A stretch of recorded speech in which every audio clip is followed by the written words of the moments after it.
Good morning, you're watching Morning at NTV. Happy Friday. Yes, and today I've been yearning to have this conversation, but I was thinking there's no right time to have this conversation because it's ongoing. News.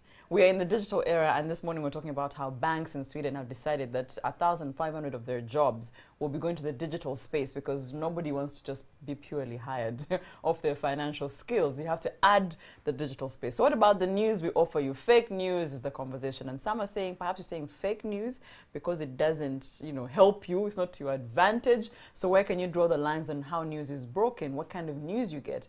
News is supposed to be truthful. Do we still maintain that? Joining me, this is a part of us actually. From a Daily Monitor, I have a journalist, Emanuela Naviona. Good morning. Good morning. You're not a new face on Morning at NTV. Sure. And I have Claire Mahindo. Good morning. Good morning, Digital expert, social media manager for Daily Monitor. You are the person behind the tweets, Facebook as well. Yes. I guess all the pages. All the platforms. Yes. So you people are very powerful. Yeah, but we don't ever see you. Now they've seen me. Now they've seen you. So the reason why we are being taxed, according to the president, is some of us don't do much online. We don't make sense online. We waste time online. But we'll get into that. Perhaps to start with you, Naviona, let me tell you, news has changed. People can have a newspaper in front of them and a phone here. Emma, tell me the truth. Which do they go to first? They go for the phone. The phone, yes. Yes. But are we saying that there's more truth on the digital side than there is in the newspaper? No, that is not the case. But I think the phone gives you a variety as opposed to the print. Because on the phone you are able to see a video, you are able to see a motion picture, multimedia packages. So people opt for an interactive platform. But there are still people who would want to read the story in the newsprint. Yes. Yes. But because ideally we're talking off and we're saying that with print you've had enough time. You've talked to everyone involved in the story. There's credibility, there's sources. Of course, not all the time. We've had some cases where, of course, it's less errors in the print because you've had enough time with it. Are we trying to say that people are slowly moving away with wanting that credibility, that standard of truth, and that's why they're going more to the digital side? The digital space is more instantaneous because something has happened in and I Kabale, get it then. You're getting it there and then. Yes. For the print, regardless of the truth. Yes. For the print version, you have to wait for tomorrow because all is happening today is going to come out tomorrow. So would you rather opt for something that will come out tomorrow? What you're trying to tell me is that people are opting now for the lie, however they get it. No, but than of the course, truth, however late they get it. With this instantaneous news, they are able to consume it, and later on, when the print is out, they will have to make a decision after viewing both platforms. Sides. Yes. In your years of working, what has changed in the last, say, 3 years? A lot has changed in the last 3 years. Especially in how you work now. Because I remember when I was joining the Nation Media Group and I was going to Nairobi, the advent of smartphones was just starting in. I personally had a QWERTY phone with so many buttons. Yes. So it had no WhatsApp, it had no Facebook. I think I got my first smartphone when I was returning back from Nairobi. So there was this excitement about WhatsApp, and this was almost now for sharing videos. Yeah. But now it has become a source of news as well, yes. Because you're able to get a breaking story, you are able to verify. Someone says things have gone viral on WhatsApp and you're thinking, really? Yes. So the story breaks and the clip is on social media, including WhatsApp. Is it making you work harder or easier? Especially with print? It's a bit challenging, both easy and hard. Why is it hard? Because now first and foremost, the fake news you're talking about has been given room to circulate and mislead the public. So to undo that misinformation now is one of our tasks. Yes. And previously, the audience would consume from from what we write to them. But now citizen journalists or a passerby can take an accident picture and shares immediately to the audience, as opposed to first being vetted by the journalists, by the editors, and then in print version. So now it is the reverse. We go to and do what has happened. How it has happened. Yes. Yeah, so there's, they always say that, you know, in print or in whatever news, they always give you news. I'm going to use a very, you know, commonly used word, juicy. It's not juicy news. Why? Because you're trying to be right. So use certain words in your news that unconfirmed, allegedly, you know, and someone is like, just tell me. You understand? So sometimes I think people feel like you're taking them around in circles, because even you as Emma, you're trying to find the truth first. So before you find the truth, you have to report something. And they feel like they're going round and round in circles. How do you then manage to, where do you meet them halfway, where you're trying to still give them as many details as possible, but still pulling back to be, you know, a credible journalist? First and foremost, the news values look at accuracy and the truth. So it's better you get it right than get it wrong. So if it is something that you've not confirmed, I'm better off saying they are unconfirmed reports, or it is alleged, as opposed to say this is the truth. Because it's what they want. Yeah, it's what the public out there wants. But if you get it wrong, it's more embarrassing. Yes. All right, Claire, let's talk about the digital space and sources. If Emmanuel is writing, he has sources. Yes. And people like to think his sources will be more credible because he's going to take his time. He's going to call, sometimes he's going to meet them one-on-one.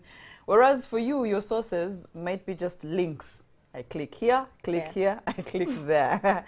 In terms of sources, do you find that it's tough? You have more sources, by the way, I'm guessing, than he would have when he's writing. But does more mean better?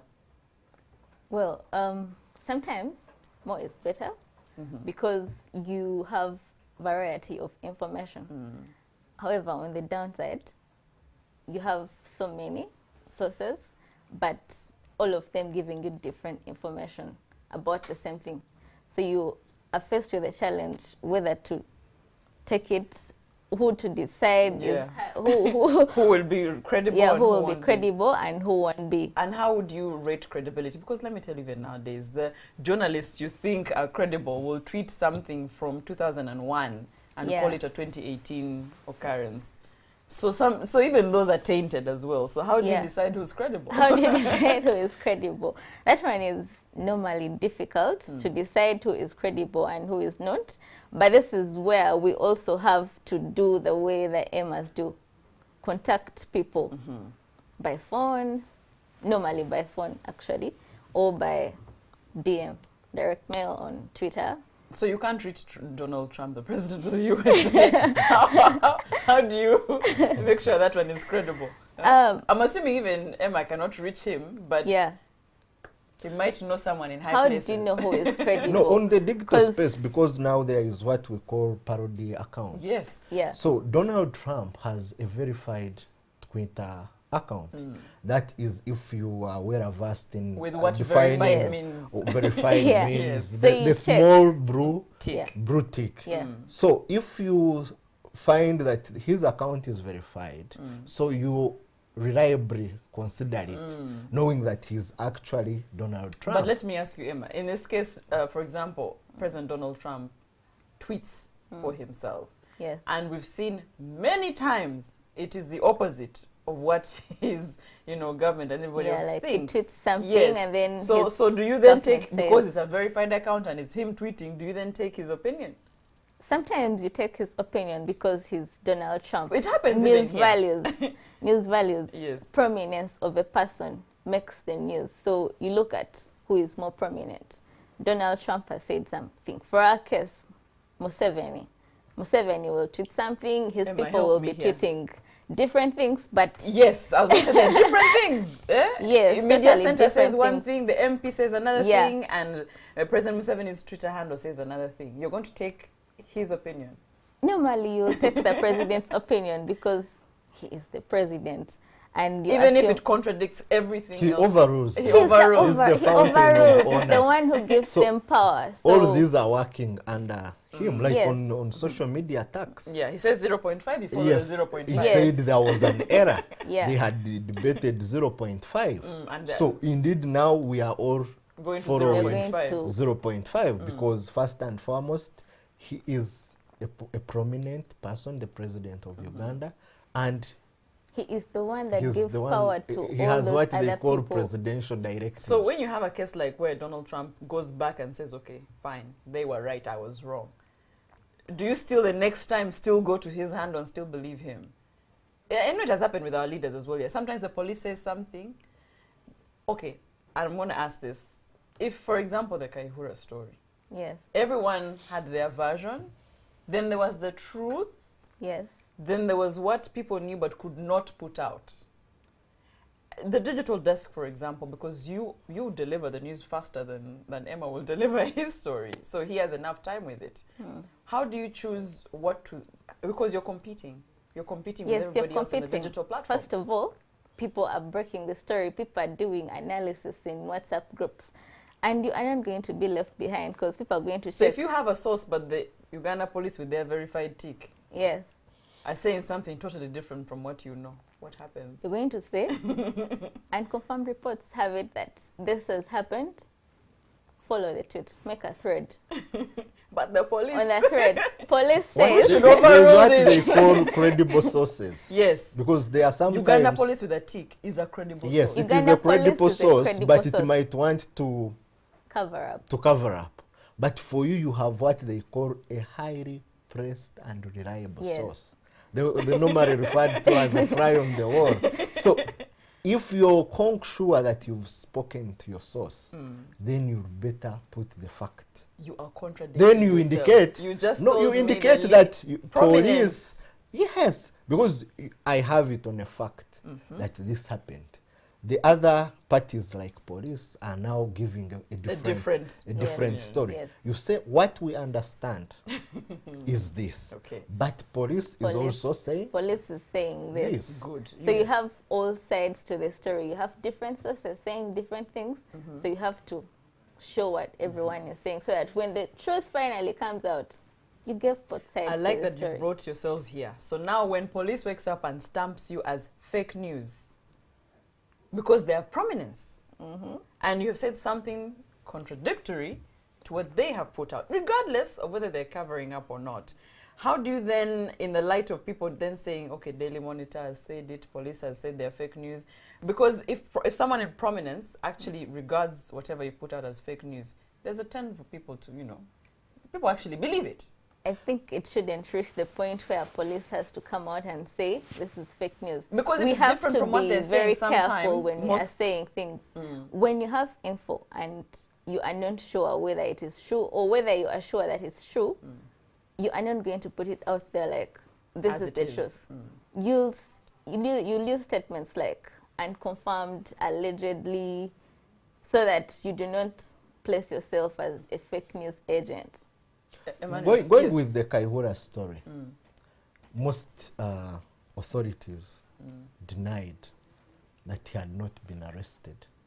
But what is clear is that finally the truth They were will not looking for him. The Then they wanted to talk. yeah, Then the truth will set you free. Yes. Then at a later hour, the spokesperson of the UPDF, Brigadier Richard Kalemire, put out a statement that was also not confirming the arrest, but of course the audience, had already made an opinion. the audience could now make its decision. yes, yes. And if you read the print version of the Monitor the next day, it confirmed that he had been arrested. Though the statement was saying that he had been invited for a chat. For Yes. a chat. Is currently handled, is still being handled for. Yeah. So Actually, engagement. up to now, we are not sure whether they're still chatting. Oh, he's arrested back. Oh, he's or back to they his never- farm. We are So- not sure. fake news is supposed to be wrong news, Yes, Yes, right? yeah. yes. But okay, let me say it this way. Who says that this is fake news if they are supposedly a credible source? Do we believe it that way? Because if they are 5 angles to a story that are out, and they tell us the 3 are fake, you know.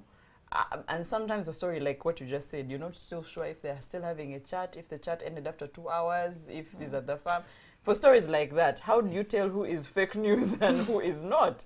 Do we go by who is pointing fingers, how credible that person is? Yeah, the fake news we are having currently, they are those parody accounts that will break a non-existent story yes. for advertisers to advertise with them. Because the more people are coming to the site, the more it attracts now people who would want their adverts to be seen. But in the essence of where the fake news is, this side is saying the wrong thing, you're able to verify. Even, for instance, fake news like there is an HIV/AIDS vaccine that has been discovered, you will be able to establish whether the sources that story is quoting are existent. And you're able to check, because if they say it is the Uganda Virus Research Institute, you can still speak to the Uganda Virus Research Institute and ask whether there is any research comparing to what was stated in the fake news post. After you've reliably gotten the factual information, then you're able to report. So that is what we are able to do as journalists. But still, this digital space has created a dilemma for us, because anyone out there currently is a journalist. The only difference is that we tend to do more work and bring more facts. Yes. So how do you compete with, because you're not competing with journalists. Yeah. If you're tweeting for Daily Monitor, you're competing with anyone and everyone online. Yeah. How do we compete? Okay, here's the thing. Everyone has information. Everyone is collecting information, and everyone thinks that the information they have is the correct one. Yes. But they always come back to check. So eventually they'll end up coming to Daily Yeah, Monitor. they will end up coming to Daily Monitor too. Because normally you'll find them discussing things like, Daily Monitor had it that yes, this happened. as a credible so source. This is so you find them taking the mainstream media channels as the credible sources. That is why we have to be careful when breaking these stories. You'd rather be bitten to a story than... And you wait it out. Yeah, than get it But wrong. as we know, in the digital space, the quicker the better. Yes, the quicker the better, but you are going to be quick and then lose your credibility later on. In future, people will be like, Daily Monitor is fake news. Why should we Because go if to we Daily have to Monitor? apologize today, Every time you tomorrow, apologize. And they say Apologizing, Daily making Monitor are corrections alarmists. and- Let's discuss that. That, you know, you blow a story out of proportion. So if you have a story, say at the start, one woman has been kidnapped. Kidnapped, found, murdered. Yeah. That's one woman. Yes. And Claire, as a woman, you're not worried the first time. After 3, you're worried. As a woman, as Claire, you're on the digital desk. Yeah. So there's your truth as a woman where you feel I should be worried. Then there's the truth of police has put out statements, there's nothing here.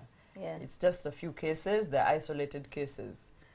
Then there's the company you work for who have their own maybe agenda or what they represent. How do you manage this cycle? Where you as a person, even you as a journalist, you can be, the story can be passionate for you. You can Yeah. really The feel, tax. Yeah. you can feel this one is to me, it attacks me as a person. So how do I remove myself from the story? And sometimes, okay, a press release will come to you and you're looking at it versus what you know and you're saying this is not right. How do you, what ends up in front of us? What ends up to us, the people who are reading?